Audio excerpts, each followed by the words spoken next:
Hi, Dr. Ross. I'm Tracy Benbrick Miller. Well, sorry, I think it might have just popped in, so I'll start over. I'm Tracy Benbrick Miller. I'm coming to you from Waynesboro, PA, and I'm a health and physical education teacher in my 31st year of teaching. That's a significant number because when I started teaching in Washington County, Maryland, and so my projected graduation or sorry, graduation, yes, graduation retirement date was the summer of 2024. So I kind of had that date ingrained in my mind, obviously.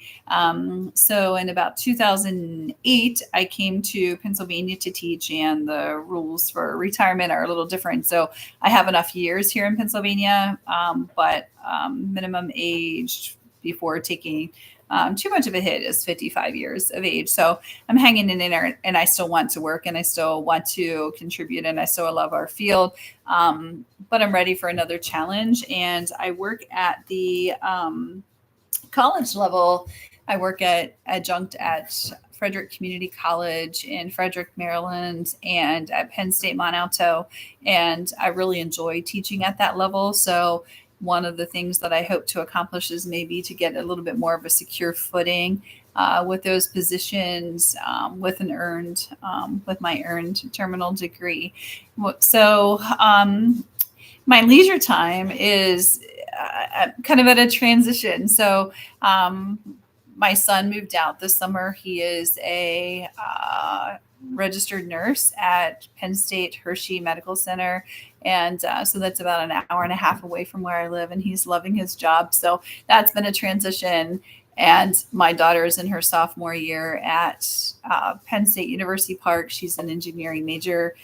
She wants to be an aviator in the Navy, and she's an NROTC student there. So I'm a true empty nester, and my little sad news that I'm dealing with, my 16-year-old puggle died just before the start of the school year. So I'm truly empty nesting, and actually have a meet and greet with a dog on Saturday who kind of failed out of service dog school. So they're looking for a home for her, and she still has, still really polite and has a lot of manners. So, and knows a lot of her commands. So anyway, so something to look for, because I feel like I need somebody or something to mother. So even though my kids aren't too far away, but we're definitely at that stage. So anyway, yeah, so that's a little something personal about me. What do I like to do in my leisure time? Well, I like to exercise, and I teach fitness classes. I really enjoy teaching group fitness classes. I do a little bit of personal training, but I like the atmosphere of group fitness classes and the camaraderie that kind of goes along with that. I've started getting into this now that my kids are not, my kids were very actively involved in sports. And so now that I don't have, soccer, basketball, cross country, and all of those things, and track and field events to go to, although I do help coach our track and field team here, and sometimes assist with cross country as well. So now I have a lot of more free time on my hands. So I'm looking into my own personal interest in running those events. So doing some local races here and there, and I've started rucking. So kind found a really cool group in Gettysburg, PA, which is pretty close to me, and we did some stuff at the national battlefield there. So anyway, that's some personal stuff. So my goal in 5 years, I have a little LLC. I teach CPR courses, and that's something that sort of found me because it's really seems to be really difficult in our area to find a CPR instructor. So, so many people were coming to me and asking me to do that, that I needed to make it official once it was beyond like friends of friends. And so now I do that on the side, and I'm not doing, I'm actually doing more of it than really what I want to at this point with my other jobs, and also with working on this particular program. But I hope to expand upon that once I retire as well. But it's a lot of fun, and I feel like it's an important skill for people to have. So I'm teaching taught 2 classes of that this week. And I teach some different levels too through American Heart Association, American Red Cross, and Health and Safety Institute, which is my preferred company to deal with. They're just user friendly and quality curriculum, and prices are good, and just really enjoy working with them as well. In 5 years from now, so I'd like to expand upon that.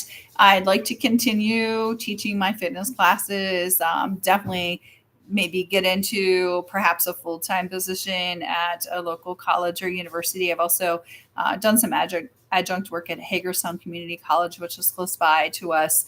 And I just really enjoy teaching at that level. So my research question is, what are the best instructional methods to increase comfort level of CPR skill performance in lay people? Because I work with the entry level healthcare providers and their level of certification in BLS, but I also do most of what I do is with lay people. And I'm interested in what is it that builds confidence in one of those students in my classes so that they're more likely to respond in a real life situation. Because unfortunately, I've heard so many people who said, oh, I've gone to the CPR class and I still feel like I'd have no idea of what to do in a real life situation. So I want to do everything I can to ensure that they feel confident with their skills and certainly are willing to go into that situation. So kind of see what else.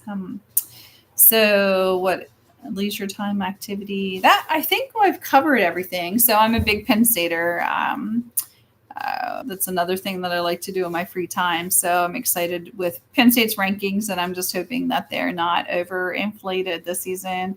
So we do go to quite a few of the games. Actually, my kids go to most of them because both of them were, one of them still is a Penn Stater. So, and I graduated from there as well. So we do a lot of that. My mom doesn't like to go.